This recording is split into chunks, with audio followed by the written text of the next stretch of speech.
So nature's cycles have to do with how the earth renews it. So here we're looking at Stonehenge, one of the most recognizable Neolithic works. It still gets millions of visitors yearly. This was constructed between about 3000 and 1500, excuse me, 3000 and 1500 BCE. It's on the Salisbury Plain in Wiltshire, England, and it's rather iconic. I'm sure you've all seen it before.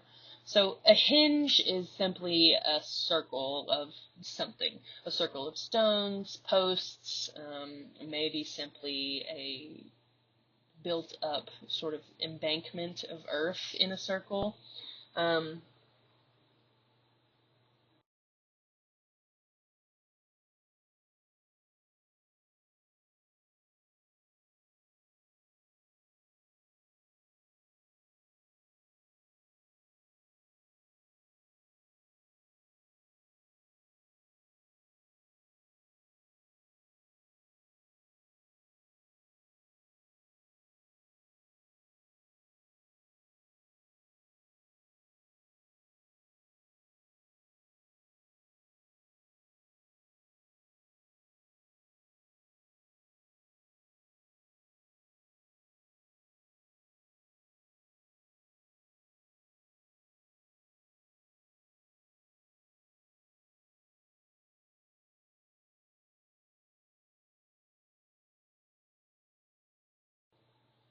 And so the building of Stonehenge occurred in phases, again, sometime between about 3000 and about 1500 BCE. The first iteration of the henge was potentially constructed with wooden timbers, but of course those have decayed, so we can't be certain. But the earliest known major building event at this site was the construction of a circular ditch or embankment. There are, like I said, evidence of upright timbers or stones sort of set within that embankment. And archaeological excavations have discovered that this was the site of both cremation and body burials, and actually this is the largest Neolithic cemetery in the British Isles. Um, Now, around 2500 BC, the timber and earthen structure was rebuilt using what are called blue stones. These are the smaller stones that make up the Stonehenge. These were likely brought to the location from the Preseli Mountains in Pembroke, South Wales, which is about 245 miles away from the site of Stonehenge. Each of these blue stones weighed about 5 tons, and we sort of suspect that they were moved either over land using rollers and sledges, or perhaps down waterways on rafts, or some sort of combination of both, until they had reached the site of Salisbury. Um, that's a lot of work, a high level of dedication, and it sort of suggests a high level of significance for the site, right? Perhaps the original builders of Stonehenge or their ancestors came from the west, in sort of the South Wales region. So perhaps they brought with them or went back and retrieved these blue stones for some reason. Maybe it was meant to connect them to their past or their heritage and ancestors, some sort of spiritual motivation. We're not sure, but the sheer size and the amount of work that was clearly put into this structure kind of indicates that it was really important for these Neolithic peoples. After the bluestones were put into place in about 2500 BCE, there were a few hundred years of abandonment, and then new generations of Neolithic peoples rearranged the blue stones and brought in sarsen stones. Sarsen stones is this kind of sandstone, but it refers to these very large blocks of stone here. So the smaller ones are the blue stones, the larger ones are the sarsen stones. But these were brought in from about 25 miles away They would have been hammered into size and shape using balls of stone called mauls. And so it was at this time that the sarsen stones were arranged into this continuous circle with a continuous lintel on the top. And then inside that circle, we have 5 huge trilithons, or these sort of post and lintel construction features. Maybe you can think of them as arches. But they were arranged in this sort of horseshoe shape. The open end of the horseshoe faces towards the heel stone, which we'll look at in just a moment, as well as a 1.8-mile avenue that leads from the henge down to the nearby river Avon. So maybe the river Avon was used to transport these stones, and then they would have been kind of moved up that avenue to the site. So the inner U shape that is made up of those 5 trilithons, the center trilithon was much taller. It's actually no longer standing today, but it was originally 24 feet tall, and it had a 15-foot long, 3-foot wide lintel. The sarsen circle, this sort of exterior circle, these stones were up to about 26 tons each, and on average they're about 13 feet 6 inches tall, and the diameter of Stonehenge is about 106 feet. The lintels are held in place on the posts using a sort of ball and socket joint, and then they're fixed to each other at each end, kind of here, using a tongue and groove kind of joint. So these were intended to last, and they have lasted for a very long time, right? So this is a sort of graphic reconstruction showing how the sarsen stones were potentially put into place. Modern calculations kind of say that it would have taken about 500 people using strong leather ropes to pull one stone, while roughly 100 other workers moved the rollers into place so that the stone could be let down on them, kind of like this, and then moved forward into space. And then, of course, there would have been other support workers to take care of the laborers and kind of help around the site. So a very large scale building project happening here. But what is the meaning of Stonehenge? Well, megalithic structures are often associated with death. And as I mentioned before, archaeological excavations have revealed that this has long been a site of both cremation and body burials. More recent interpretations have really stressed the role of death and burial within Neolithic society as sort of a fundamental kind of public performance in which the dead and their grave goods were thought of as props, and the celebrants and mourners were the actors in a sort of theater production. And so the monument itself would have served as a stage for this unwritten narrative or plot to unfold against.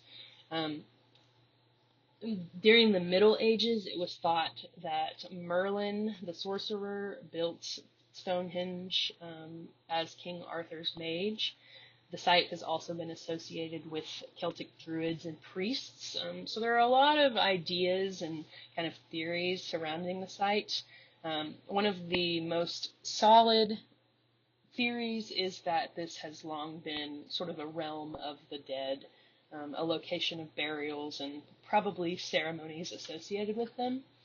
But the design also seems to correspond to the observation of several astronomical events, including solstices, eclipse, and it aligns with the movement of the stars, moon cycles, etc. So the most accepted of these astronomical alignments is the axial alignment of the monument with the summer and winter solstices. So you can sort of see here, we have the Stonehenge at the center of the site. These ridges represent the earthen embankment that surrounds it. and this is the avenue that leads to the river. So the summer solstice, when viewed from the center of the Stonehenge, is framed by the open end of this horseshoe of trilithons, and the sun rises just almost directly over this heel stone outside the circle. So the heel stone is northeast of the monument, again outside of that circle. It's about 256 feet from the center of the Stonehenge, and it is an unworked stone. It's sort of naturally pointed. It's about 20 feet long, 4 feet of which is buried under the ground to kind of hold it in place. And it's about 8 feet wide and 7 feet thick, weighing something like 35 tons. So on the summer solstice, again, viewed from within the circle, the sun rises almost directly behind that heel stone. It's actually slightly to the left, and archaeological excavations have uncovered sort of a hole to one side that sort of indicates that perhaps at one time the heel stone had a partner that would have sat next to it, and so the sunrise on the summer solstice would have been framed by those two stones. Now, exactly opposite that point, on the winter solstice, the sunset is framed by the uprights of the tallest sarsen trilithon at the head of that horseshoe. And as the sun sets, it drops over what was once an altar stone, sort of a block that existed across the solstice axis there. And so the longest and shortest days of the year, the two great sort of seasonal changes within the annual calendar, are marked by the alignment of this monument. And going back to our diagram here, you can sort of see the potential of two heel stones, or the heel stone and its partner stone, framing the the summer solstice sunrise. And then you can see how the winter solstice sunset would be framed by these trilithons. Now, a complex 18.6-year cycle of the moon is also potentially at work in the design here. So there are 4 what we call station stones, sort of positioned around the Stonehenge itself, and they form a rectangle whose diagonals intersect near the center of the stone. So the diagonals from corner to corner of this rectangle cross at almost exactly the center of the Stonehenge. Additionally, the sides of the rectangle also have astronomical significance. One pair of sides marks the summer solstice sunrise and the winter solstice sunset, while the other pair marks the most northerly moonrise and the most southerly moonset. It's only at or very close to the latitude of Stonehenge that these alignments intersect at an angle of 90 degrees. And so the alignment here, all of this implies that the builders of Stonehenge had an incredible amount of knowledge about the sort of global nature of the earth itself and the cyclical essence of the universe and of nature. Marking the passage of time and the natural cycles of the earth was important for many ancient cultures. The people in this area at this time were likely farmers who grew crops and tended to their livestock, so they would have been aware of the importance of the changing seasons. Winter would, of course, bring shorter, colder days and long, dark nights, but with summer's return, they would have warmth and light again. So it's possible that Stonehenge was used as some sort of observatory or calendar, kind of a practical use to help these people know when to plant, grow, and harvest what crops.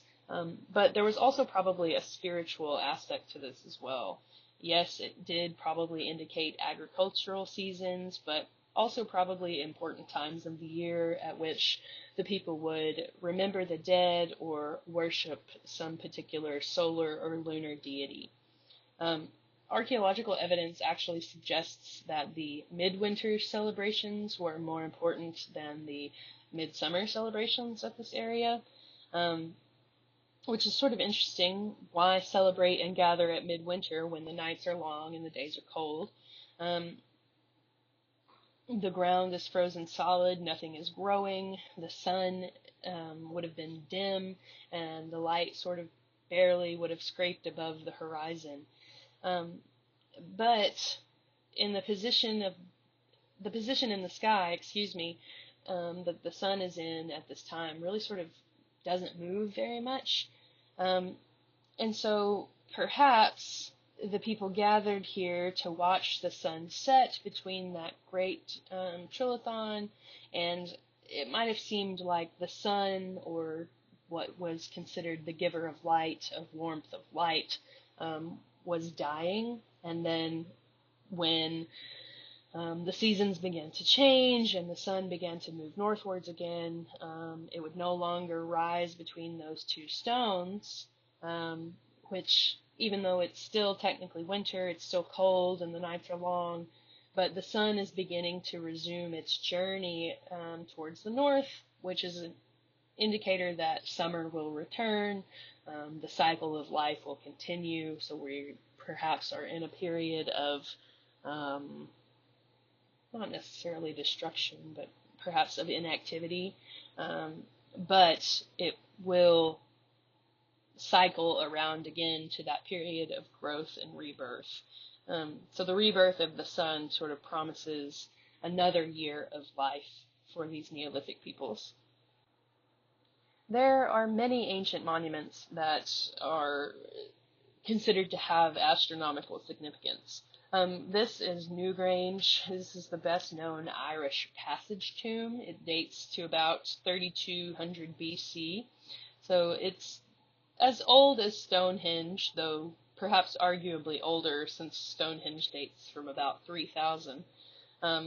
But this is a large mound. It's about 80 meters in diameter here, and it is a tomb. So I'll show you a diagram in a second, but there is a sort of tomb within this, and then it's been covered over, right? So the mound itself is surrounded at the base by what are called curb stones. They sort of line together to create a curb. There are 97 total, though the most impressive is the highly decorated entrance stone here. So the mound covers a single tomb, which consists of a long passage and a cross-shaped chamber. The passage points to the southeast, and it's just less than about 19 meters long. It's about 63 feet. And it leads to a chamber that has 3 sort of recesses and a corbelled roof over the chamber. So corbelling, if you remember, involves building sort of overlapping layers that kind of step outward into space until they reach a point in the center where they meet and can be sealed with a capstone. So in this case, that capstone is about 6 meters off the floor, and after 5,000 years of existence, the roof here at Newgrange is still waterproof. Pretty impressive. Inside the tomb are stone basins on the floor of each of the 3 recesses. These once held the remains of the dead. The remains of at least 5 people have been recovered during the excavations of this site, although originally there was much more bone that might have been there. We're not sure. Most of the bones that we have found were cremated, although small amounts were unburned. Along with the bones, other grave goods of chalk, beads, pendants, and some polished stone balls have been found in this site. And really, one of the many notable features at Newgrange is this small opening or roof box that's situated above the passage entrance. So this is the entrance into the tomb itself, to that corridor that leads to the inner chamber. So kind of a post and lintel entrance here. You can see that entrance stone just before it. But above we have this opening that's called a roof box. So at dawn on the winter solstice, the shortest day of the year, and for several days before and after, which usually the winter solstice falls on or around December 21st. But at dawn, the shaft of sunlight enters through the roof box and shines sort of down the chamber or down the path to the interior chamber of the tomb. And to the Neolithic peoples in this area, the winter solstice would have marked the start of a new year, a sign of the nature's rebirth and kind of this promise of renewed life to come to their crops as well as animals and humans. It's possible that it served as a powerful symbol of the inevitable victory of life over death and perhaps the promise of new life to the spirits of the dead. So this is not only impressive as a sort of earthen structure, but also in its connection to the heavens or the cosmos and kind of the natural cycles of the earth. Moving over to the Americas, we're looking at the Mayan center of Chichen Itza on the Yucatan Peninsula in Mexico. This is one of the greatest Mayan centers in the area. The ancient Mayans were great observers of the skies. They regarded the planets as gods, and so their movements were closely monitored, and their fascination with astronomy is very evident in their art and architecture. So here we're looking at El Castillo, or the castle, also known as the Temple of Kukulkan. This is at Chichen Itza. It was built between the 9th and 12th centuries. It's sort of this radial pyramid with 9 layers of square terraces, which each have sort of stairways up each of the 4 sides of the pyramid here. The 9 layers reference the Mayan underworld of Xibalba, which is said to have 9 layers, kind of like the different layers of hell in Christian ideology. And then originally there would have been a sort of probably wooden superstructure kind of on the top here that would have served as a temple. So the El Castillo pyramid sits directly above a cenote, or a sinkhole. These were very important in ancient Mayan civilizations, as well as other ancient South American and Mesoamerican cultures. These were important water supplies and also regarded as openings to the underworld, and so oftentimes sacred offerings would be performed here. So again, the pyramid sits on top of one of these cenotes that sort of formed within an underground cave system, but it's also positioned at the intersection between 4 other cenotes in the area, including the sacred cenote to the north of Chichen Itza. So here on this little map you can see El Castillo, and then to the north along a sort of raised road or pathway you could travel to the sacred cenote, which is this one here.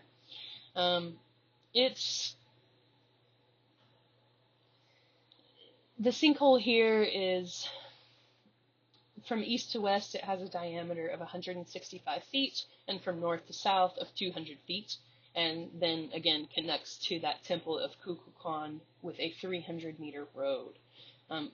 The ancient Mayans believed that the rain god Chak lived here, and so there are some ruins of buildings and platforms that kind of surround it, and in some areas they seem as if they kind of reach or once reached over the edge of the sinkhole here, and so it was likely that sacrificial offerings would have been made here, and that would have included the offerings of precious objects as well as human sacrifices. Over 200 bodies, jewels, ceramics, and gold pieces have been found here. It's actually one of the cenotes with the most offerings and sacrifices. The alignment of El Castillo at the sort of intersection of these cenotes really supports the position of the temple as an axis mundi, or a sort of line or stem that runs through the Earth's center, connecting the surface of the Earth to the underworld and to the heavens and around which the universe sort of revolves. And so the temple structure really becomes sort of a sacred mountain. It was believed to be a portal to the heavens, and again, it sits on top of one of these sacred cenotes, so it also sort of sits on top of a portal to the underworld. It can sort of be said that this structure functions as a three-dimensional diagram of the universe, mapping out both time and space, while simultaneously revealing the relationship between the realm of humans and the sacred otherworld. So again, El Castillo has 4 symmetrical sides, each with 91 steps. And then if you include the top layer, there are a total of 365 steps in this temple, which is equal to the number of days in a single year. El Castillo is also precisely aligned. The western parts of the pyramid align with the zenith sunset and the nadir sunrise, which in turn connect to planting and harvesting seasons. Now, running down the northern balustrade, or the northern sort of sides of, the northern side of the temple, the balustrades being the sides of the stairs, we have sculptures of plumed serpents or feathered serpents with the heads at the bases of the stairs. Now, on the annual spring and fall equinoxes, the light of the setting sun creates a series of shadows on the north side of the pyramid, which merge with the carved heads of the feathered serpents on either side of the base of the stairs. The shadows form the body of the serpent, and as light changes over about 45 minutes, it sort of creates this illusion that the serpent is descending from the heavens and slithering down the north side of the pyramid, and off then in the direction of the sacred cenote, where it will re-enter the underworld. So the feathered serpent is the god Kukulkan, which is the Aztec Quetzalcoatl. They're believed to be the same god, just with different names. And this particular deity is thought to move between worlds. Kukulkan is a creator deity for the Mayans, linked to resurrection and rebirth. He's believed to have brought civilization to humans in the form of art, calendars, and agriculture. It's thought that Kukulkan grew up within the underground cave system below El Castillo until he eventually broke through the surface of the earth. So if this temple is truly or was truly dedicated to Kukulkan, perhaps the descent of the serpent on the equinox symbolized the beginning of the new agricultural cycle and kind of gives implications of renewed life. Chichen Itza also has an observatory called El Caracol. So this observatory is dedicated to tracking the movements of planets and stars. Caracol in Spanish means snail or seashell, so it sort of references this spiral shape of a staircase within this larger circular tower that's built up on these several rectangular platforms. Now, if you think about it, Chichen Itza is in the middle of the sort of rainforest or the jungle here, and so that dense foliage would not necessarily have allowed for the easy observation of the night sky. So to accommodate for that, the Mayans built these sort of observation decks that would have risen sort of out above the jungle. So you can sort of see here the observation room would have been at the top of the tower, again, at the top of that spiral staircase.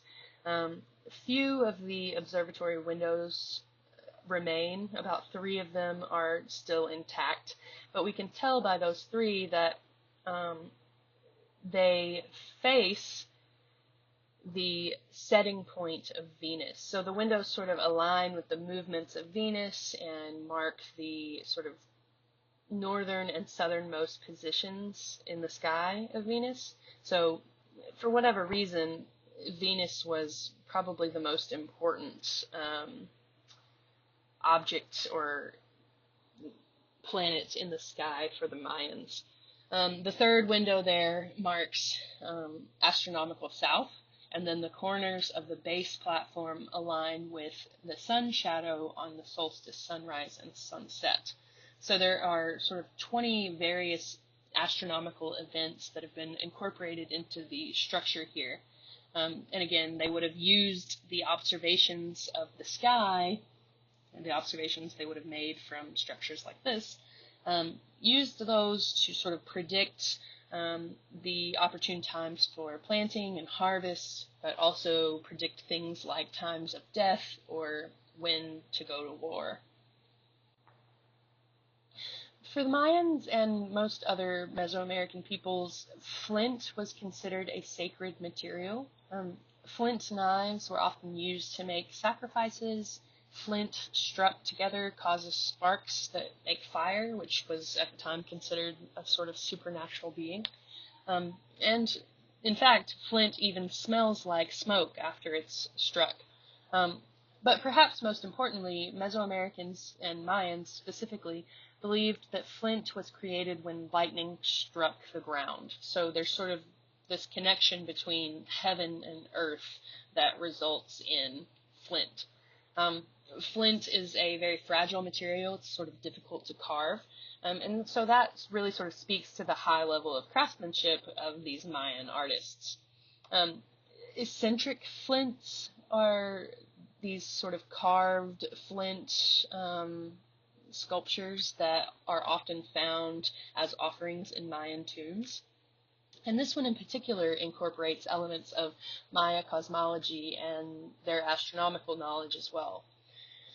So this depicts the story of creation that was said to have occurred precisely on August 13th, 3114 BCE.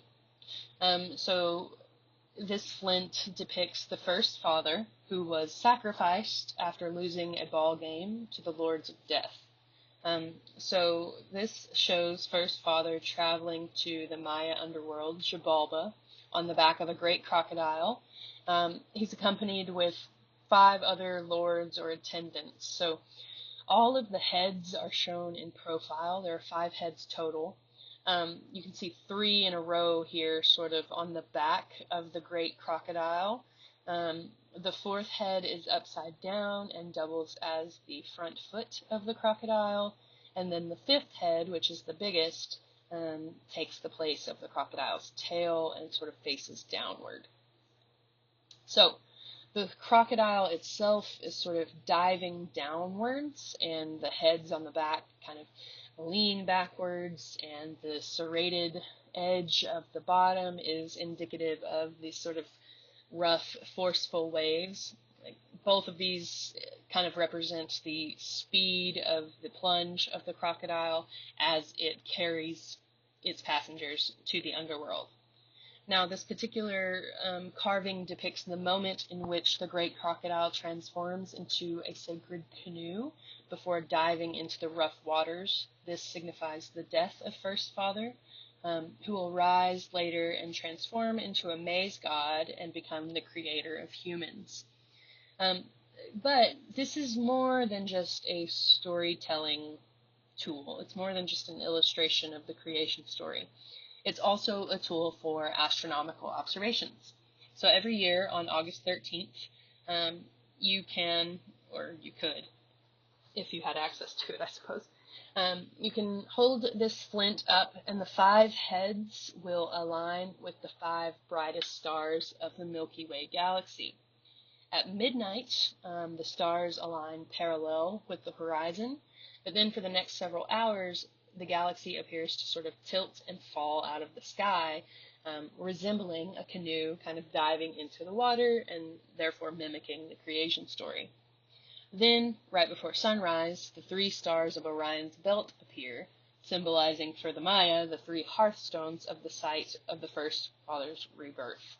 So as the Earth rotates on the night of August 13th, the canoe plunges towards the Earth and arrives stuck upwards at the bottom, stuck upwards, representing the newborn maize god. So when looking at the flint itself, we've got several forms. Again, the crocodile with passengers on its back, but as it sort of plunges downward, it transforms into a canoe, eventually kind of coming to stand vertically and representing First Father's transformation into the maize god. So this kind of large head that takes the place of the tail would be the maize god's profile. And then the maize god goes on to create humans. So this flint is quite impressive, not only for, again, kind of the level of craftsmanship that's been put into it, but it depicts the creation story of the Maya, but also how they observed the movements of the cosmos and the changing planetary locations in the sky, and then related those to their creation story and their current lives. Moving north, this is the Great Serpent Mound in Ohio. This dates to the Mississippian period, so about 700 to 1550 CE. So ancient indigenous peoples in North America have a long tradition of mound building. This particular mound is in the shape of a serpent, and so we call it the Great Serpent Mound. People have argued over which culture designed and built it. Some say it was the Fort Ancient culture, who were influenced by the Mississippian culture. Some say that it was a different group that reworked an existing mound that had been built by the Adena or Hopewell cultures a few hundred years prior. It's been carbon dated to about 1070 CE, so we don't know exactly when it was constructed or how long it took, or even why it was constructed, but we do know that it contains no artifacts or graves within it. There are burials nearby, but the mound itself does not seem to have been built for burial purposes. It's about 1,300 feet in length and ranges from about 1 to 3 feet in height. And so we have a serpent that's sort of slightly crescent-shaped, with the head positioned at the east and the tail to the west, and then it has 7 sort of winding coils between. Near the head, we have a mound that creates this sort of oval or circle. Oftentimes, this is read as sort of a snake with a curling tail and an open mouth, preparing to swallow an egg. Others have interpreted the oval as an enlarged eye. The native peoples of the Middle Ohio Valley have frequently created snake shapes out of copper sheets around the same time. So it seems that the snake, or at least the form of the snake, was important to potentially spiritual practices, but again, we're not entirely sure. But interestingly, the Great Serpent Mound also seems to align with the cosmos. So this was potentially created in response to some sort of spectacular astronomical display. It was, again, carbon dated to about 1070, and in the year 1066, we know that Halley's Comet passed over, so perhaps this was some sort of reaction to that, or maybe there was some sort of supernova or other event. We do know that the head of the serpent aligns with the summer solstice sunrise, so perhaps the egg is representative of the sun, and the snake swallows the sun, maybe referencing the natural cycles of kind of seasonal changes, or maybe documenting a solar eclipse. but the design of the mound also matches up with the shape of the constellation Draco. So the star Thuban, or Alpha Draconis, served as the North Pole star from the 4th to the 2nd millennium BC.